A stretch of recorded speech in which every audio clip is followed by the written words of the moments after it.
Dao, Dao, Dao. Dao, Dao, Dao. Dao. Okay. Guess who's back? Taoism.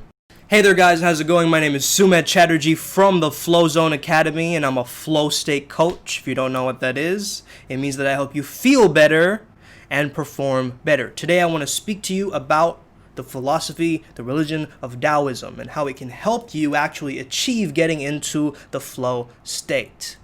So what exactly is the Tao? The Tao is the natural order of things, or the way, okay? The Tao is the way, the Tao is the path, and it's this permeating energy that's everywhere, right? Just like the Buddha, he sat under the Bodhi tree, he opened his eyes, what did he see? He saw suffering. Well, in Taoism, you have LAO TZU, which is translated to Old Master, and when he opened his eyes, he saw the Tao, or what he described to be the Tao. So what exactly is the Tao? The Tao, I explain this in my own words. First of all, this is my own experience, alright guys? This is my own opinion. You can find other videos for all sorts of explanations of this, but this is my own interpretation. I think of the Tao almost like the Force in Star Wars. You guys get what I mean? It's like an overarching principle of life that has to do with 1, free will, 2, harmony, 3, nature, and 4, instinct. Alright, instinct. Do you sometimes feel like you're out of sync with harmony in the world? You're not in Tao, my friend. You are not in Tao. And you're probably not well endowed either. Taoism is like plus 2,500 years old, right? It's like from the 6th century, give or take. You understand that Tao is from this man called LAO TZU, and even his origin story is mysterious as heck, man. He was born on a shooting star, he was like he's like a civil servant, and then he quit because the government was like all, he found corruption there and stuff, and so he left on an ox. And then the people of the government were like, whoa, wait a minute. You have to give us some wisdom before you leave on that ox, bro. And he was like, all right. So in 3 days, he wrote this thing called the Tao Te Ching, right? And so basically, as he wrote it and put it out there, it was this amazing, almost like poetry, like something like Shakespeare would write, honestly. Because I find it so paradoxical, so ambiguous, and everybody reads it and gets something different from it. And that's what I love about this thing. Of course, there's translations to it and people's, interpretations of the script. However, if you read it, you're going to get your own understanding from it. So first of all, I'd highly recommend you read the Tao Te Ching. Tao Te, Te meaning the power or the virtue. It's called the Book of Changes, okay? So it's this ability to notice that life is this flexible, ever-flowing thing, and as it's flexible and ever-flowing, just like the flow state, there's growth involved. So things that are dynamic and moving and constantly in this flow and flux with the world, it means that things are going, that things are moving, that things are growing. However, something that is stagnant or rigid and blocked, those things tend to atrophy and die, right? Just like a dead person, they're not moving, right? They don't have animation to them. And the Tao, you could say, is the same kind of thing as like Kundalini, right? It's like life force, right? Well, I would say the Tao isn't exactly that, but it creates the framework for that to be available in the first place. So this chi of what we call chi, or prana, as we say in the more Hindu philosophy, is prana, or life force energy, right? I notice the Tao. And I notice that I can learn so many things from nature.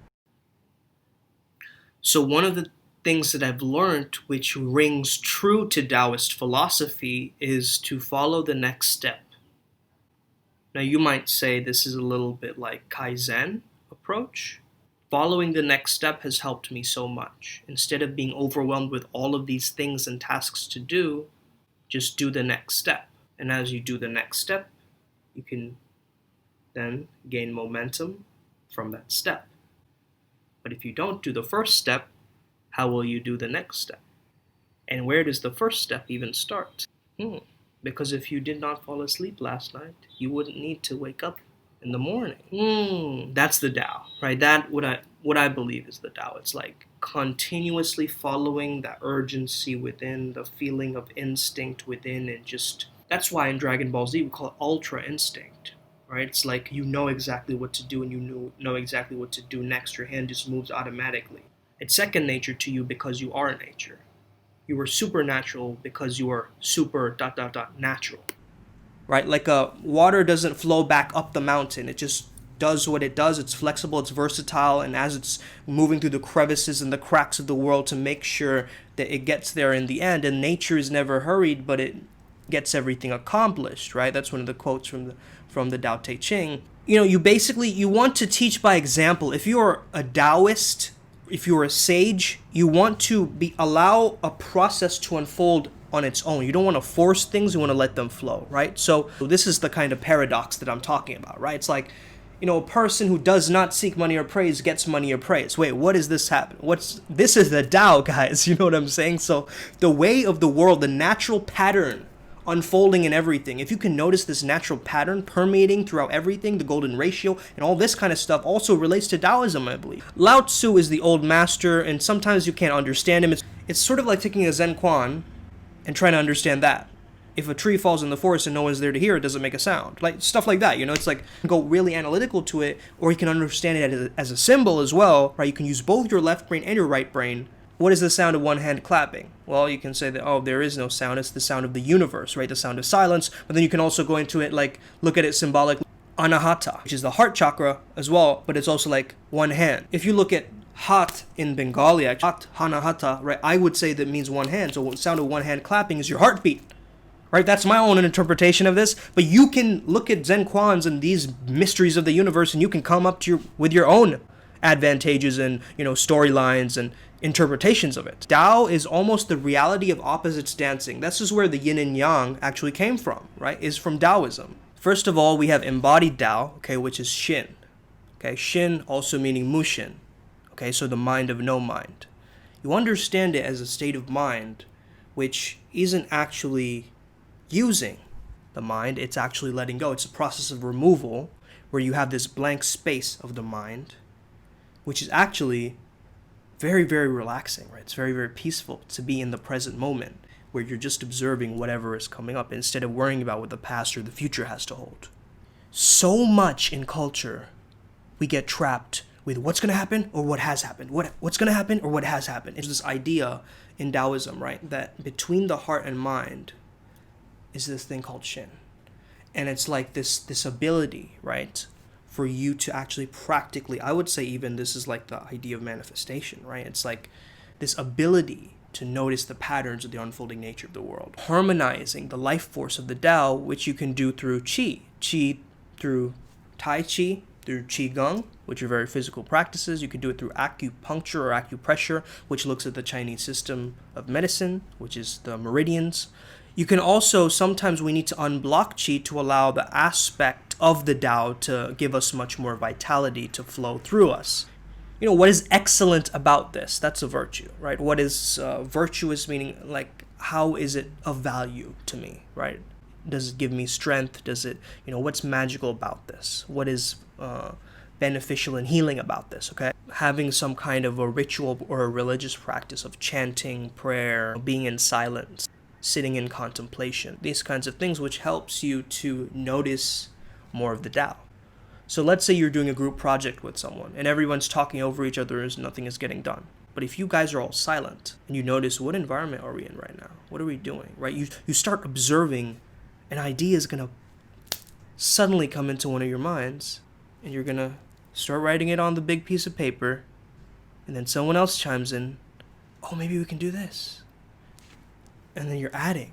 You're not subtracting, you're just like using the process of improv, of yes and you're just like adding things. And it becomes this amazing project.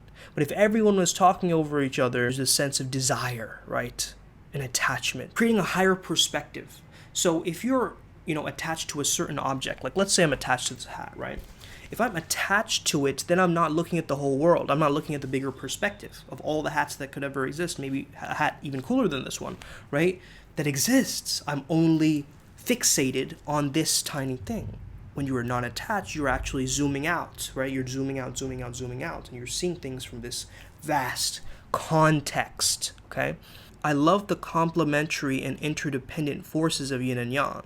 Oftentimes we live in a hustle culture, which is very yang, But sometimes we do need that yin to reflect, right? So just finding the dance of the yin and yang and noticing that they're constantly moving around, right? We want to feel much more secure. We want to feel much more attached to things. We want to feel much more of a sense of control. However, those things make us feel less of those, right? Searching for security makes us feel insecure. Wanting control gives us a feeling that we're not in control. A river nurtures all things that comes across its path, right? All the animals drink from it. It gives life to the plants, but it doesn't ask for praise. The water just moves on to the next thing, and, it moves on without any recognition of being a river because it's just doing its job.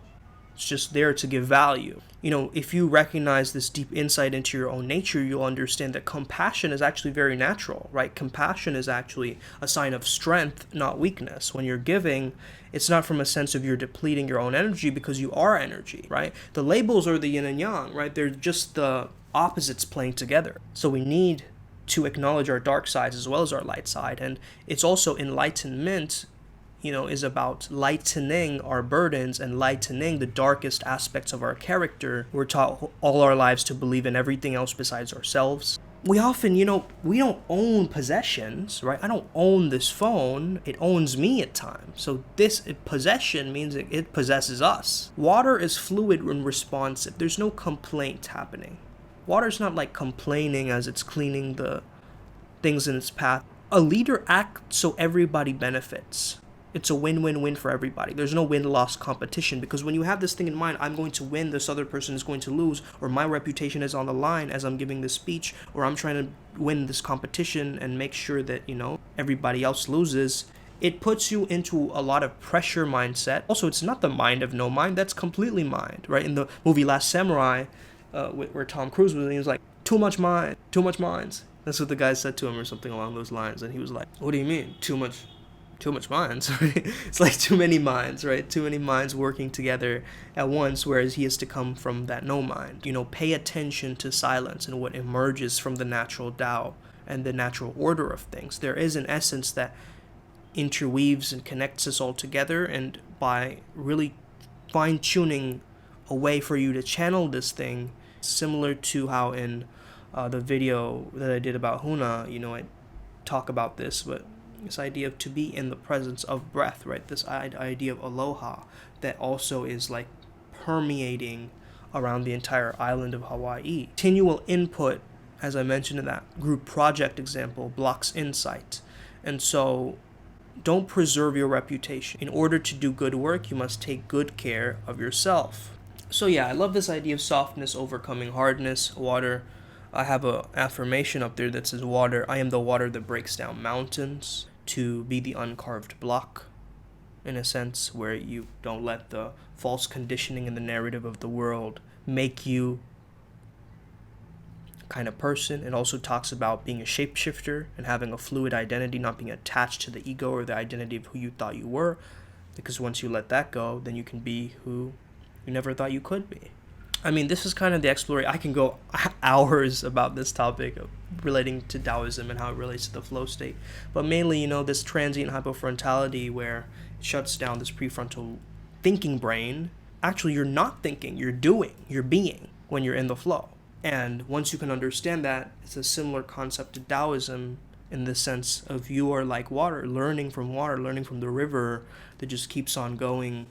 And it allows this versatility to be able to take it to these amazing places. A flow state can be described as this Mushin mind of no mind quality, where you're just completely, you become what you're doing, right? You become one with the task at hand. Hence it is said, the bright path seems dim, going forward seems like retreat, the easy way seems hard, the highest virtue seems empty, great purity seems sullied, a wealth of virtue seems inadequate. The strength of virtue seems frail. Real virtue seems unreal. The perfect square has no corners. Great talent ripens late. Right? So you see all these paradoxes, right? The greatest form has no shape. So the softest thing in the universe overcomes the hardest thing in the universe, that without substance can enter where there is no room. Know the strength of man, but keep a woman's care. Know the white, but keep the black. Be example to the world. Being an example to the world, ever true and unwavering. Return to the infinite. No honor, yet keep humility. Be the valley of the universe. Being the valley of the universe, ever true and resourceful. Return to the state of the uncarved block. When the block is carved, it becomes useful. When the sage uses it, he becomes the ruler. Thus, a great tailor cuts little. Right? A good soldier is not violent. A good fighter is not angry. A good winner is not vengeful. A good employee is humble. It is known as the virtue of not striving. This is known as the ability to deal with people. This, since ancient times, has been known as the ultimate unity with heaven. The highest good is like water. Water gives life to the 10,000 things and does not strive. It flows in places men reject, and so is like the Tao. In dwelling, be close to the land. In meditation, go deep in the heart.